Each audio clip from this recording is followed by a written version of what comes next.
Sometimes people like me who are scientists and believe in God are accused of believing in a God of the gaps, which amounts, crudely put, to, well, we take some phenomenon in the universe, I can't explain it, therefore God did it.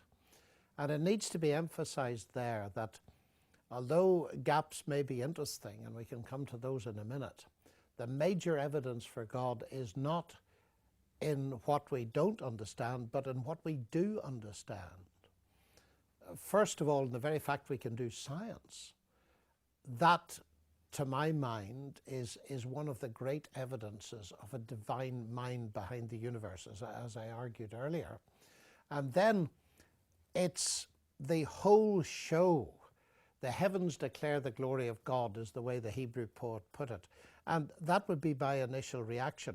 I think perhaps the best way to explain it is in terms of Sir Isaac Newton, probably the most gifted scientist who's ever lived.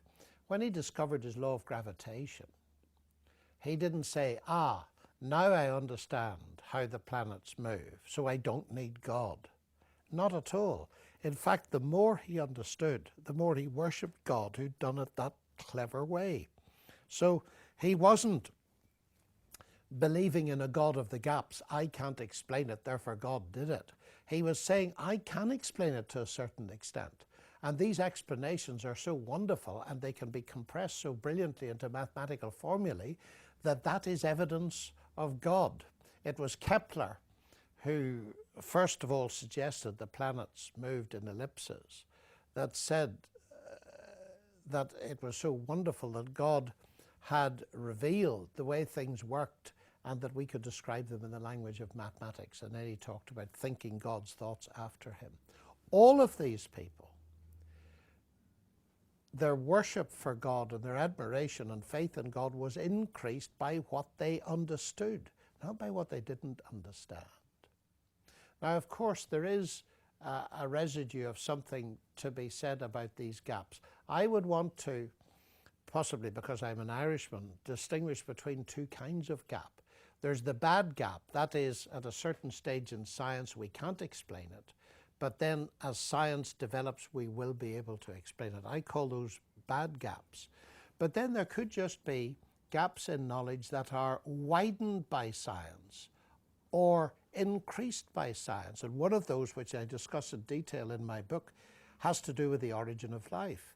In 1953, when Miller-Urey won the Nobel Prize for their experiments on bombarding a mixture that was supposed to resemble a primeval soup with electricity and discovered some of the building blocks of life, of the proteins, the amino acids, that was hailed as the discovery of the secret of life, and they got the Nobel Prize for it.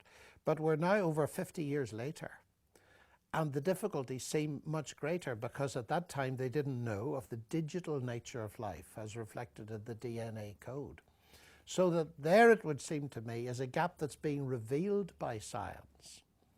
But it's a much more complex thing to go into that. So to sum that point up, I think I would want to say this, that no, I don't believe in a God of the gaps. That is, my faith in God does not depend in me using God as a place filler for the bits of the universe that I don't yet know how to explain scientifically.